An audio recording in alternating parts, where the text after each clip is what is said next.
사도 바울은 늘 부활의 신앙을 가지고 살았던 사람입니다. 우리가 이 고린도전서를 좀 살펴보고 있는데 마지막 15장 그 부활장에 보면 그 마지막 58절에 내 사랑하는 형제들아 견실하며 흔들리지 말고 항상 주의 일에 더욱 힘쓰는 자들이 되라. 이는 너희 수고가 주 안에서 헛되지 않은 줄 알미라 라고 말하고 있는데, 거기에 보면 항상이라고 하는 단어가 등장하거든요. 항상. 이 항상이라는 단어가 사도 바울의 삶을 규정하고 있는 겁니다. 항상 뭘 할 것이냐? 주의 일에 힘을 쓰라. 왜 힘을 써야 되는가? 그것은 그러한 수고가 헛되지 않을 것이기 때문이다 라는 것이죠. 그러니까 주의 일은 항상 힘을 쓰는 겁니다. 그러니까 환경에 따라서 했다 안 했다 그게 아니고 항상, 영어로 always, 항상 힘을 쓰고 살아야 된다고 이제 고린도 교회에 말하고 있는데, 그는 말만 한 것이 아니고 그 자신이 그러한 것들을 실천한 것이죠. 우리가 이 고린도전서 1장을 펴면 바울이 이 고린도 교회 성도들에게 인사, 문안을 하고 있는 것을 보게 되는데, 그는 이 교회가 은혜와 평강이 있기를 간절히 바라면서 오늘 4절부터 9절까지에는 감사를 먼저 하나님께 드리고 있다고 하는 것입니다. 우리가 내게 좀 잘해주는 사람에게는 우리가 감사를 할 수 있지만, 내게 가슴 아프게 하고 속썩이고 그런 사람에게 감사한다고 하는 것은 쉽지가 않은 겁니다. 고린도 교회는 여러 가지 문제를 가지고 있었고 그것 때문에 사도 바울이 매우 힘들어했습니다. 그런데 그 교회를 향해서 편지를 쓰면서 하나님께 감사한다라고 쓰고 있는 것이죠. 빌립보 교회는 정말 바울이 기뻐할 정도로 많은 헌신을 했던 그러한 교회였습니다. 그러므로 빌립보 교회 같은 경우에는 기뻐하고 감사할 수 있겠죠, 그죠?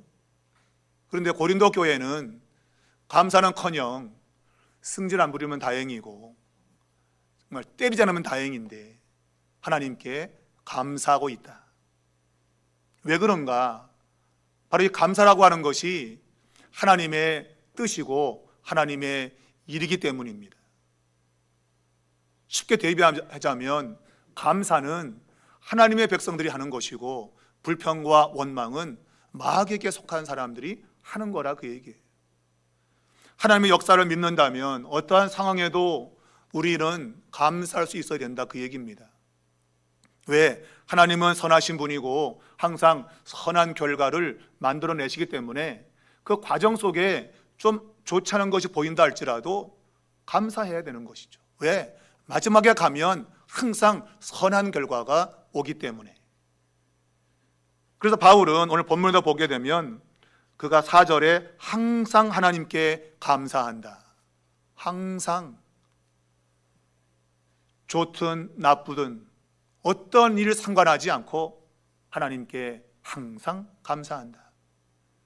여러분과 저의 신앙이 감사의 신앙, 그것도 항상 감사하는 그런 신앙이 될 수 있길 바랍니다. 언제나 하나님께 감사했다. 왜? 그것이 주님의 일을 하는 것이고 그것은 결코 헛되지 않을 것을 알기 때문인 겁니다. 자, 바울은 오늘 본문에서 원망할 것 있고 불평할 것 있고 또 승질 부릴 것 분명히 있습니다. 그런데 그는 편지를 쓰면서 하나님께 감사하고 있는데 그 감사할 수 있었던 이유는 바로 믿음 때문입니다. 이제 우리 뒤에 보면 하나님은 미쁘시다. 이제 9절에 나오죠. 하나님은 미쁘시다. 하나님은 믿을만하다는 뜻입니다. 하나님은 믿을만하기 때문에 그 믿음을 가지고 지금 원망과 불평하지 않고 감사할 수 있는 겁니다. 믿음은 우리의 환경 속에서 나타난 여러 가지 문제점, 그런 것들을 바라보기보다도 하나님이 이루실 놀라운 일들을 믿음으로 바라보면서 감사를 고백하는 것이다 라는 것입니다. 여러분의 삶에 좀 불평거리 있고 원망거리 있고 막 승질 부릴 것 있겠지만 여러분 그걸 뒤로 하고 먼저 하나님께 감사할 수 있길 바랍니다. 성경은 우리가 믿음대로 된다고 했습니다. 여러분이 감사하면 감사의 열매가 분명히 맺힐 겁니다. 자, 믿음이 바로 이러한 원망과 불평을 또한 고통을 능가하는 그러한 모습을 바울이 보이고 있는 것이죠. 자, 그가 오늘 감사하다고 하는데 이 감사는 현재 동사로 사용되고 있습니다. 옛날 감사한 거 말고 미래에 감사할 거 말고 현재 감사하십시오. 다음에 감사하지 뭐. 옛날에 감사했다니까? 그게 아니고 현재, 지금 상황이 매우 안 좋은 바로 지금 하나님께 감사해야 됩니다. 여러분, 현재의 감사가 왜 중요한가 하면 오늘 현재에 감사하면 내일 또 가면 내일 또 현재가 또 감사가 되는 거예요. 그럼 감사는 지속적으로 이루어지는 것이죠. 그러니까 오늘의 감사는 또 내일 가면 또 오늘이 되기 때문에 그 감사는 지속된다. 그래서 항상 감사가 되는 것이다, 그런 얘기입니다. 여러분, 감사를 내일로 미루지 마시고 오늘 감사하십시오. 특별히 불평거리 생기고 원망거리 생길 때에 지금 감사하십시오. 그것이 여러분의 인생을 조금 더 풍요롭게 만드는 비결임을 이 고린도 전서를 통해서 우리가 깨닫게 되는 것입니다. 자, 바울이 그의 기도와 감사 속에 담고 있는 근거, 어떻게 그가 기도하며 하나님께 감사할 수 있는가? 바로 그것은 하나님의 은혜, 특별히 고린도 교회에 주신 하나님의 은혜 때문에 하나님께 감사하고 있다라고 고백하고 있습니다. 여기 보면 은혜로 말미암아 하는데, 이건 말미암다는 얘기는 어떤 행동의 근거가 되는 토대를 가리키고 있죠. 그러니까 하나님의 은혜 때문에 감사하고 있다. 근데 그 은혜가 무슨 은혜인가?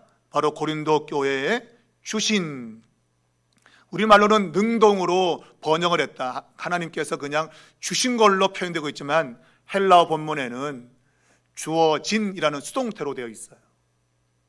그러니까 하나님이 너희에게 주어진 그런 뜻입니다. 하나님이 주신다는 그런 의미보다도 너희에게 주어진, 이것은 그냥 안 받을 수 없는 그러한 은혜의 효력성을 가리키고 있는 겁니다. 하나님이 주어도 내가 안 받아 그러면 아무런 효력이 없는 거잖아, 그죠? 근데 하나님이 주셨다는 얘기는 뭔가 하면 주어진이란 거예요. 수동태예요. 그냥 받는 겁니다. 그냥 주면 받을 수밖에 없는 효력을 이야기하기 위해서 수동태로 쓰고 있는 겁니다. 그러니까 우리의 번역은 그냥 읽기는 좋은데 의미는 좀 약하죠. 그러니까 너에게 주신 것보다도 너희에게 주어진 그래야 돼요. 그래야 의미가 강하거든요.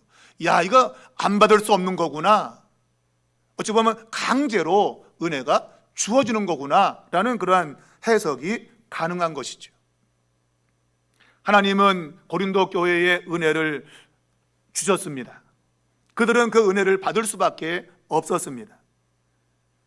자, 하나님이 주체가 되어서 바로 이 은혜를 주신 것인데, 바울은 바로 그런 하나님의 행동에 감사에 초점을 두고 있는 겁니다.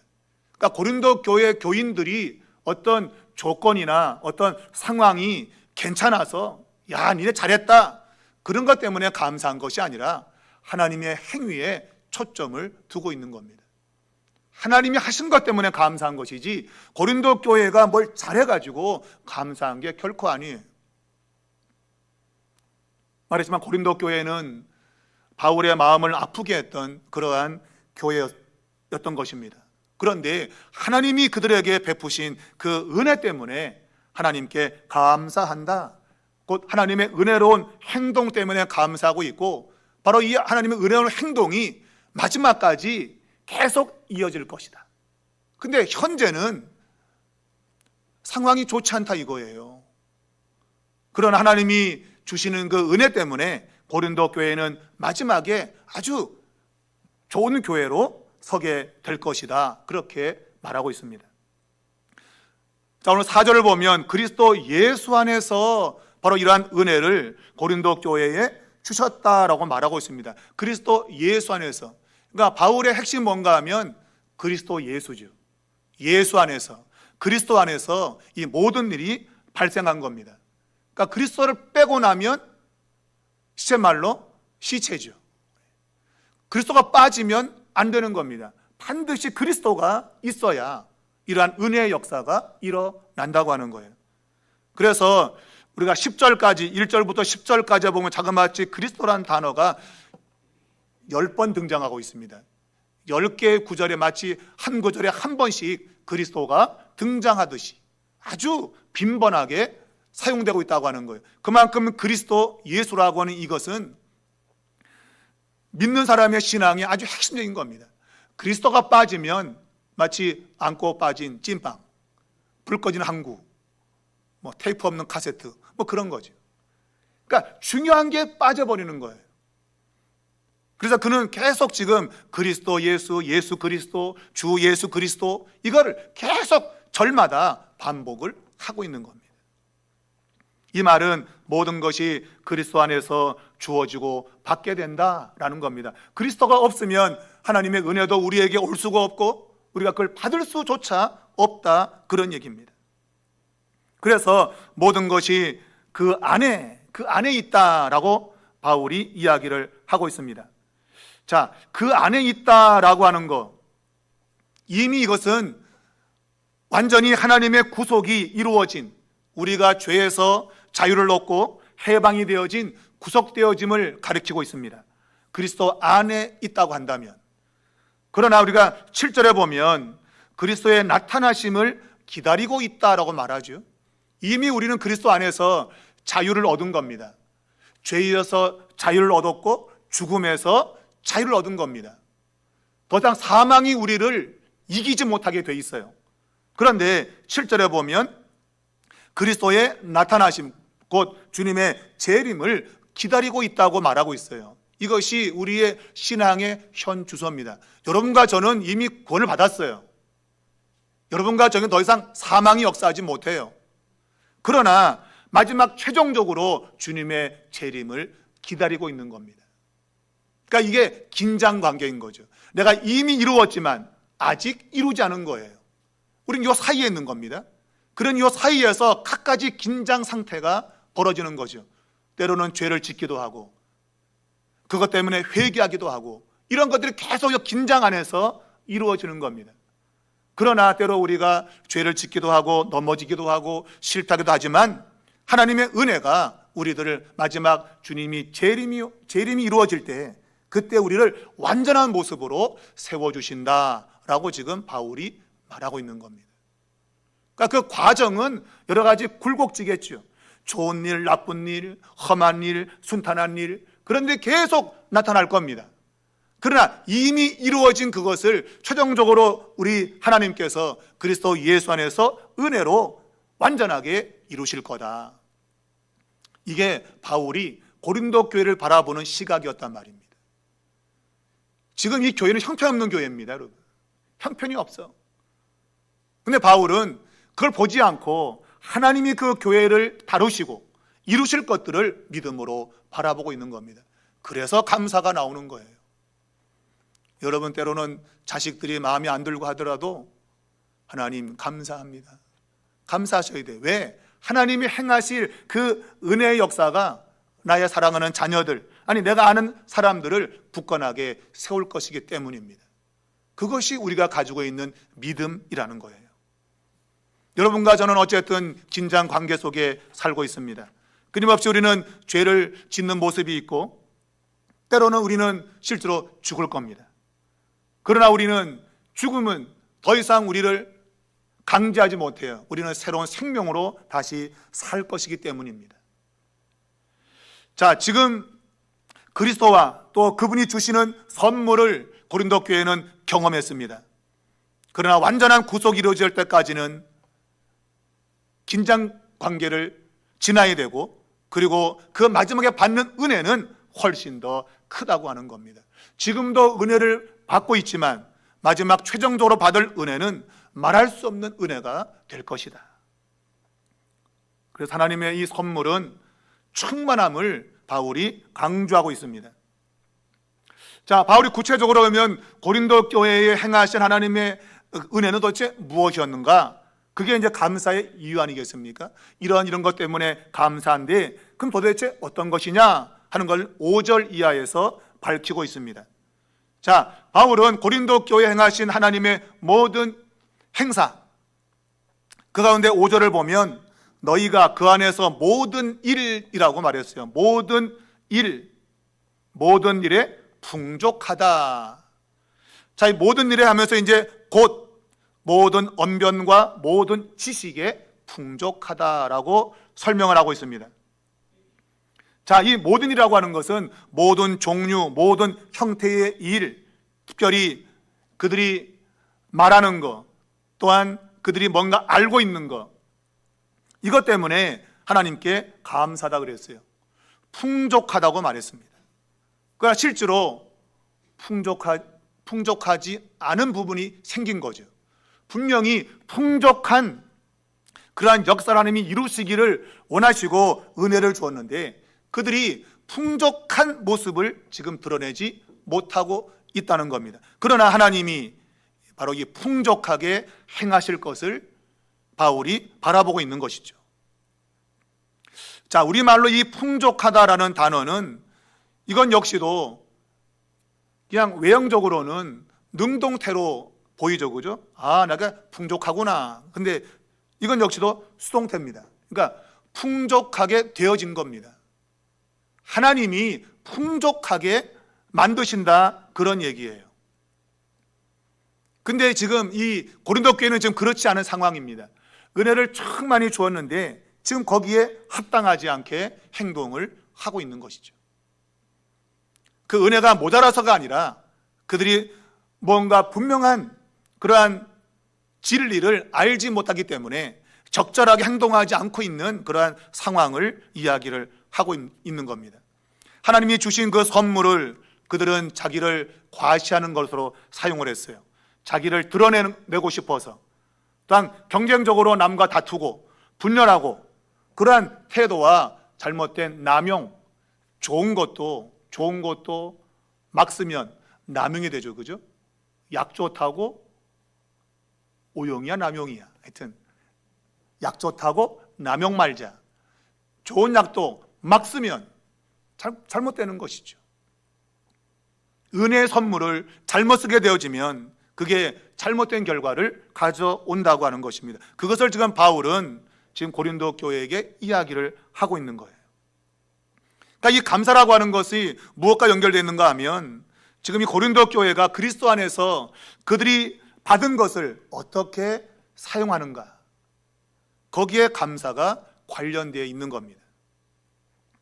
자, 이러한 풍성한 하나님의 선물, 이 은혜가 어떻게 나의 생활 속에 적용되고 있는가 하는 것이 중요한 것이죠. 자, 바울은 고린도 교회가 그리스도의 증거가 견고하게 되었다라고 말하고 있습니다. 견고하게 된다. 자, 그리스도의 증거라고 하는 것은 그리스도에 대한 증언이죠.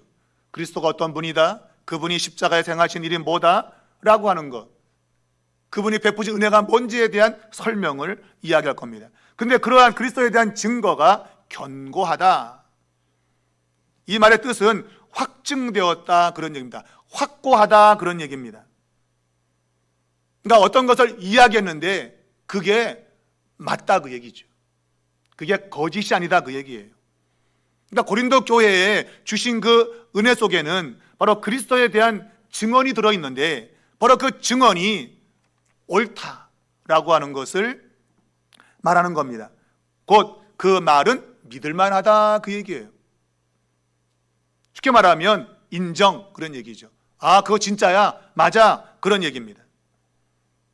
때로 우리는 진짜가 가짜 같고 가짜가 진짜 같은 그런 것을 볼 때가 있거든요. 지금도 보면 뭐 명품 백이 이게 가짜인데 꼭 진짜같이 만들어서 진짜인지 가짜인지 겉으로 봐도 구분이 안 되는. 그런데 이 그리스도에 대한 증거, 고린도 교회가 아, 주님은 이런 분이야, 우리가 받은 은혜는 이런 거야 라고 증언했는데 그것이 옳다, 믿을만하다, 그런 얘기예요. 고린도 교회가 지금 전하고 있는 메시지의 핵심은 뭡니까? 바로 그것은 십자가의 그리스도죠.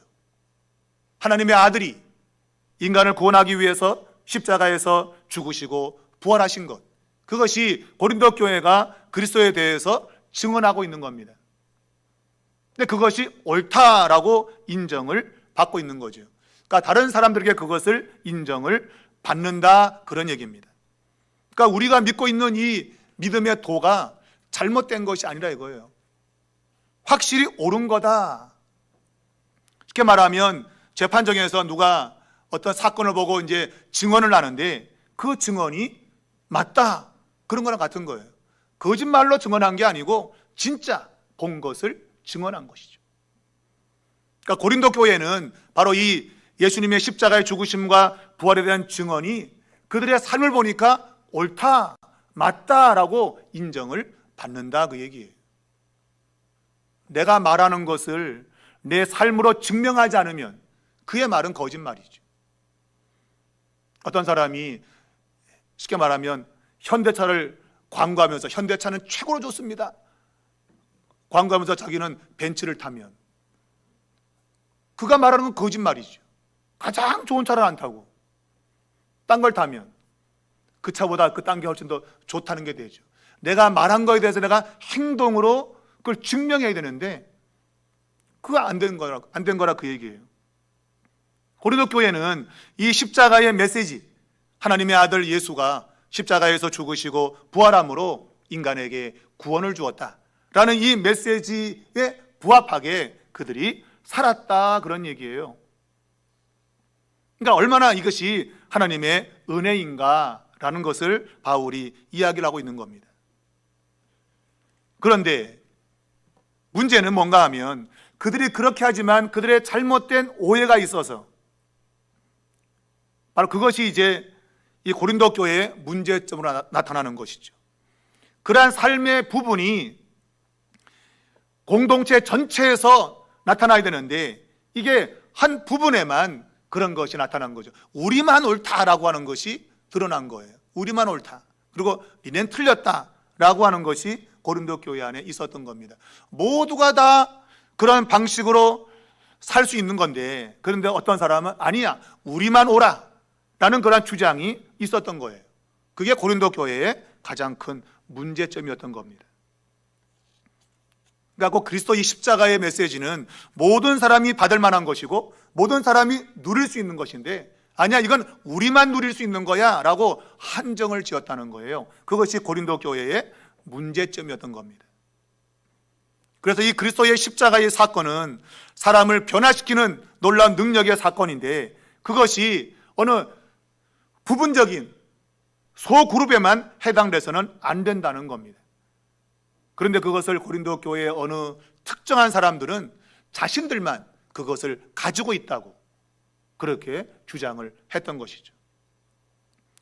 자, 오늘 본문 7절을 보면 너희가 모든 은사에 부족함이 없다라고 바울이 말하고 있습니다. 모든 은사에 부족함이 없다.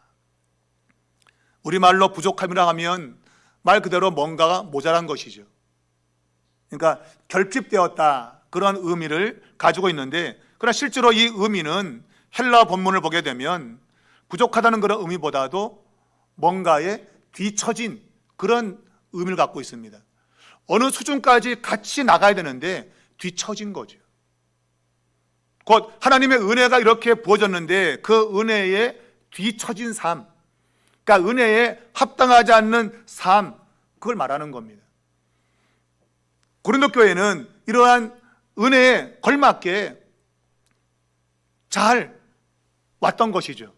그러니까 뒤처짐이 없이 잘 왔다, 그 얘기예요.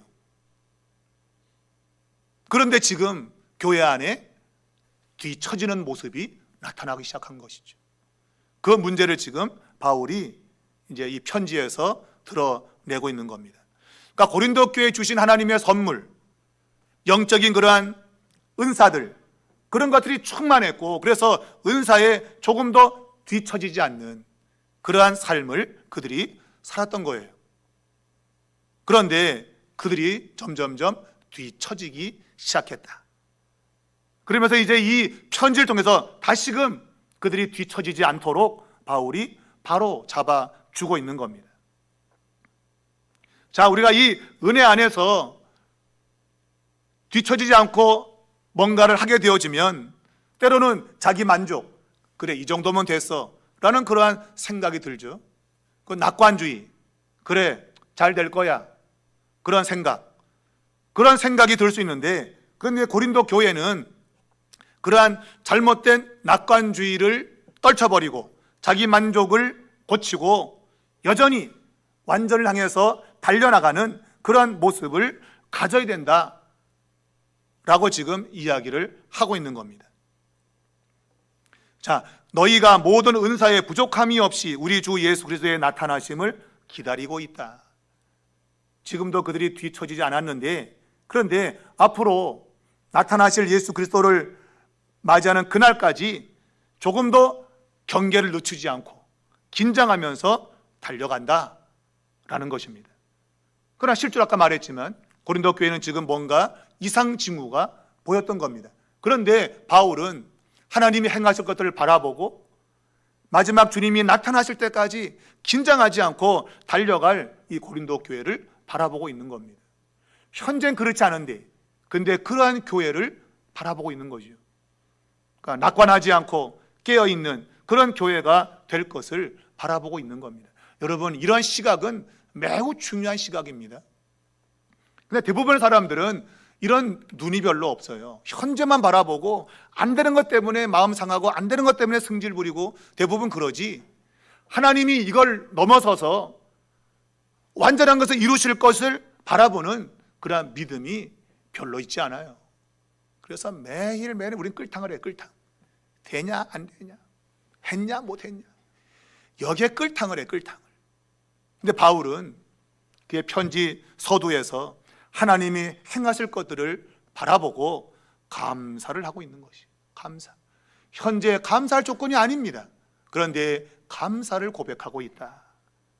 하나님이 고린도 교회를 정신을 차리게 할 것이고, 그리고 신앙을 낙관하지 않고 미래를 바라보며 긴장하면서 신앙의 걸음을 달려가도록 하실 거라고 하는 그러한 기대감을 바울이 가지고 있는 거예요.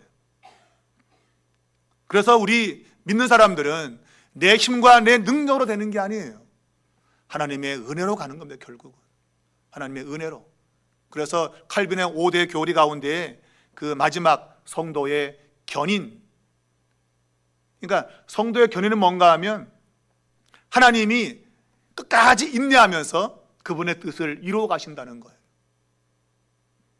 하나님의 오래 참으심, 그것이 결국은 성도를 성도답게 만드시는 하나님의 은혜임을 칼빈, 그러니까 우리 장로교의 창시자인 칼빈 목사님이 만들어낸 교리죠. 그게 성경을 읽어보니까 전부 그런 내용이다, 그 얘기. 그러니까 인간에게는 뭔가를 완성을 갈 수 있는 힘이 없어요. 근데 하나님의 은혜가 그것을 이루게 하신다고 하는 거예요. 그것이 고린도전서 이 앞부분에 아주 강하게 나타나 있는 겁니다. 그러니 우리는 우리의 스스로의 힘을 의지해서는 안 돼요. 내 힘을 의지하면 절대로 마지막까지 못 갑니다. 하나님의 은혜를 의지해야 돼요. 하나님이 내게 은혜 주시면 나는 마지막 주님 오시는 그날까지 나는 완전하게 갈 수 있다. 그러한 믿음을 가지게 되는 겁니다. 자, 오늘 바울은 주님께서 너희를 우리 주 예수 그리스도의 날에 책망할 것이 없는 자로 끝까지 견고하게 하실 거다. 예, 이걸 바라본 거죠. 주님이 다시 오시는 재림의 그날까지 너희가 조금 더 책망, 비난받거나 또 비판받는 그런 일이 없는 자로 우리 하나님께서 만드실 것이다 라는 거죠. 하나님이 만드시는 거예요. 여러분과 저가 만드는 게 아니고 하나님이 그렇게 만드실 거다라고 말하고 있는 겁니다. 그러면서 우리가 9절에 보면 하나님은 미쁘시다. 우리 한글로는 이 미쁘다는 말이 맨 끝에 와 있죠, 그죠? 근데 헬라어 본문에는 맨 앞에 와 있어요. 9절 맨 앞에 미쁘시다라고 먼저 말하고 있는 거예요. 강조하고 있는 거예요. 하나님은 믿을 만하다. 하나님이 너희를 책망할 것이 없는 그런 존재로 세우는 거, 그거 믿을 만하다, 그런 얘기를. 하나님은 신실하시다. 인간은 신실하지 못해요. 오늘 좋다가 내일 승질 부리는 게 인간입니다, 여러분. 내일이 뭐야? 아침에 하다가 점심 때 승질 부리고 점심때가 뭐야? 밥 먹고 돌아서서 성질 부리고? 이게 우리들입니다. 분명 밥 먹을 때 주여 감사합니다라고 기도 밥 먹으면서 왜 이렇게 반찬이 시원찮아? 엉망이야? 이런 게 우리란 말이에요. 방금 감사 기도해놓고 1분도 안 지나. 1분도. 왜 짜다 맵다 쓰다? 아니 뭐하러 감사 기도를 해 그러면. 여러분 식사하는 것도 여러분 그 신앙이에요. 신앙. 식사도 신앙과 연결된 거예요. 여러분 감사하다고 여러분 기도했잖아요. 그러면 감사히 먹어야 되는 거예요. 여러분 근데 끝나자마자 아유 이렇게 짜 아이고 왜 탔어? 그런 분 있으면 밥 주지 마. 밥 주지 마 그냥. 아니 감사하다고 말해놓고 왜 그렇게 사냐고. 우리가 우리의 작은 부분 하나하나도 여러분 우리의 믿음이 드러나는 거예요. 교회 와서 뭐 주야 한다고 믿음입니까? 여러분 천만의 말씀입니다. 내 삶의 적은 부분에서부터 나의 믿음이 드러나는 거예요. 그리고 음식 좀 짜도 아하 간이 딱 맞네. 그리고 내가 요새 몸에 소금기가 없는데 아유 요새 내가 좀 싱거워졌는데 아이 참 좋다 뭐 이렇게 말해야 내가 감사를 고백한 것이 그대로 연결된단 말이에요. 여러분 근데 우리는 우리의 말과 행동이 완전 달라. 말은 그렇게 해놓고 행동은 전혀 다르게 한단 말이에요. 그러니까 그런 우리만 내버려 두면 우리가 어떻게 마지막 주님 오실 때 완전자로 어떻게 쓰겠습니까? 여러분 절대 못 쓰죠. 여러분 그런데 하나님이 은혜를 주어서 하나님이 신실한 분이어서 그런 사람을 마지막 날 책망받지 않는 사람으로 하나님이 만들어 가신다. 그걸 지금 바울이 고린도 교회의 문제점을 바라보면서 고백하고 있는 거예요. 여러분과 저가 삶에서 이런 부분이 되면 좋겠습니다. 우리가 이것을 믿게 되면 우리의 행동이 달라지는 것이죠. 하나님의 말씀은 우리의 행동을 바꾸는 말씀이에요. 하나님이 절대로 내가 너희를 버리지 않는다 그러면 이 말씀이 내 마음에 부딪혀오면 우리는 낙심할 이유가 없는 겁니다. 아니 버리지 않는다는데 낙심할 게 뭐가 있어요? 하나님이 나를 꼭 붙잡아 준다는데 걱정할 게 뭐가 있습니까 여러분? 걱정할 게 없는 거죠. 그래서 하나님 말씀이 중요하고 그 말씀이 살아있다 그러는 거예요. 우리가 빌립보서 1장 6절을 보면 너희 안에서 착한 일을 시작하신 이가 그리스도 예수의 날까지 이루실 줄을 우리는 확신하노라. 하나님이 시작한 것은 반드시 끝낸다. 인간은 뭔가를 계획해도 못 끝내는 게 아주 태반이죠 여러분. 올해 여러분이 새해를 시작하면서 뭘 하겠다고 결정하고 있죠 그죠? 분명 연말 가면 이것도 못했다 저것도 못했다 아이고 못한 게 태반일 겁니다 여러분. 근데 하나님은 그렇지 않다. 하나님은 뭔가를 딱 계획했으면 그분은 다 이루신다. 우리가 거기에 소망을 두는 거예요. 하나님이 우리 안에 착한 일을 시작했어요. 아무개야 내가 너를 마지막 날 심판날까지 내가 너를 지키고 내가 너를 보호하고 내가 너를 완벽하게 만들어 갈 거야. 그럼 만들어 가시는 거예요 그분은 여러분. 그게 우리의 신앙의 핵심이라 그런 얘기죠. 그래서 이 신실함의 결과로 우리는 무엇을 얻게 되는가? 그것이 바로 이제 마지막 9절에 보면 주와 더불어 교제하게 하신다. 주님과 더불어 교제하게 하시는 거예요.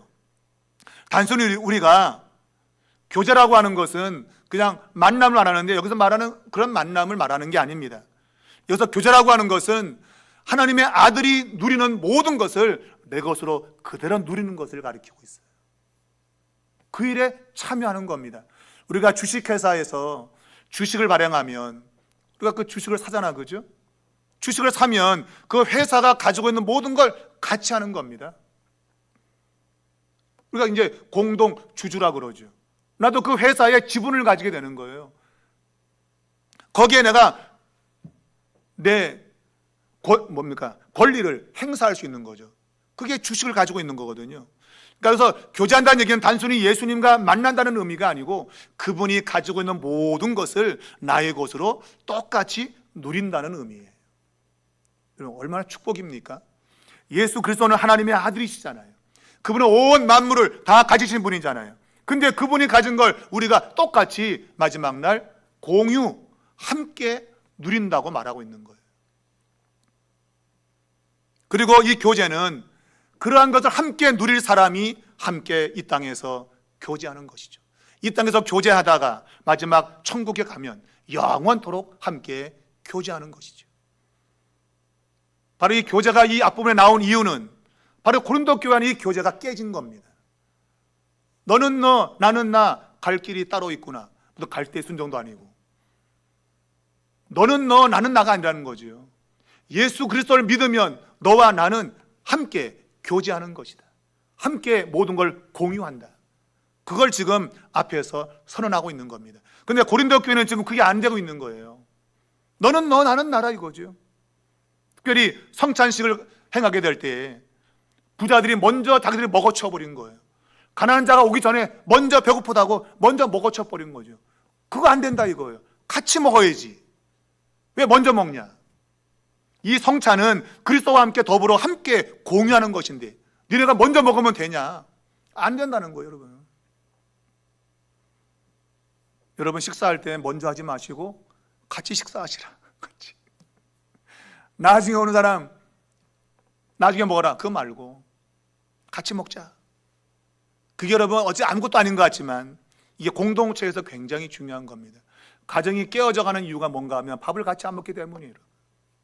밥을 같이 먹어야 식구거든요. 근데 요즘 이 세대는 밥을 같이 먹기가 굉장히 어려운 시대입니다. 부모 따로 자식 따로 그냥 각각 그냥 지 좋을 때 밥 먹고 그냥 끝나.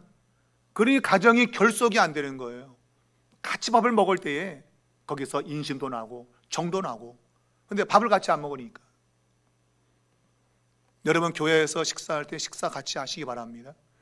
그리스도 안에서 함께 마지막 날 공유하는 것에 상징적인 의미가 들어있는 겁니다. 아니 한 것도 없는데 아니 미안해서 밥 못 먹어. 아니 미안하면 어떻게 천국 갑니까 여러분? 내가 한 것도 없는데 어떻게 천국 가? 아니 못 가겠어? 똑같은 거죠 여러분. 미안한 게 아닌 거예요. 은혜 안에 동참하는 거죠. 오늘 하나님께서 이 그리스도가 누리고 있는 모든 것을 우리에게 주시려고 우리를 부르셨다 그 얘기예요. 그래서 9절에 보면 너희를 불러 그랬잖아요. 불러. 이 말 역시도 능동태로 지금 써 있는 거죠. 부른다는 동작인데 이건 역시 수동태예요. 이 1장 이 앞부분에 나온 모든 동사가 거의 수동태예요. 수동태.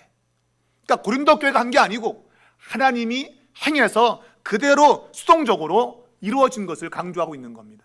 쉽게 말하면 너희가 불림을 받아 그런 얘기입니다. 하나님이 고린도 교회야 불렀는데 네 라고 응답한 거예요. 여러분 불려진 겁니다. 만약에 부르는데 응답 안 한다? 그러면 그게 안 되는 거죠. 여러분. 근데 불림을 받은 거예요. 강제로 그냥. 그게 바로 이 수동태로 사용되고 있는 거예요. 여러분과 저는 전부 다 강제로 은혜 속에 그냥 강제로 끌려간 겁니다. 여러분 이게 가장 큰 축복인 거죠. 누구는 끌고 오고 누구는 안 끌고 오잖아요. 여러분 여러분보다 더 잘난 사람 많은데 하나님이 안 끌어오잖아요. 그게 은혜라고 하는 거예요. 여러분과 저가 잘난 게 뭐가 있어요? 근데 주님이 우리를 부름받게 하신 것이죠. 바로 그 부르심에 우리는 응답이 되었고 그래서 주님이 누리시는 모든 영광스러운 것들을 우리로 하여금 누리게 하시는 그런 축복을 우리에게 주신 겁니다. 그것을 깨닫게 하려고 지금 바울이 이 편지를 쓰고 있는 거예요. 지금 고린도 교회가 깨닫지 못하고 있는 거예요. 그걸 모르고 있는 거죠. 그래서 이 편지를 통해서 너희가 하나님의 은혜로 부름받은 것이다. 그거는 너희가 함께 그리스도 안에서 함께 교제하면서 하나님의 아들이 누리는 모든 것들을 누리게 하려고 너희를 부르셨다. 이거를 지금 이야기하고 있는 겁니다. 여러분 잘 깨달으시고 하나님의 은혜 여러분 감사하시고 현재 여러분 눈에 보이는 좀 안 좋은 것들이 있죠. 그죠? 그거 바라보지 마시고 하나님이 행하실 것들을 믿음으로 바라보시고 감사하신다면 반드시 그 믿음대로 여러분의 삶에 놀라운 변화가 일어날 것입니다. 그러한 역사가 있기를 주의 이름으로 축원합니다.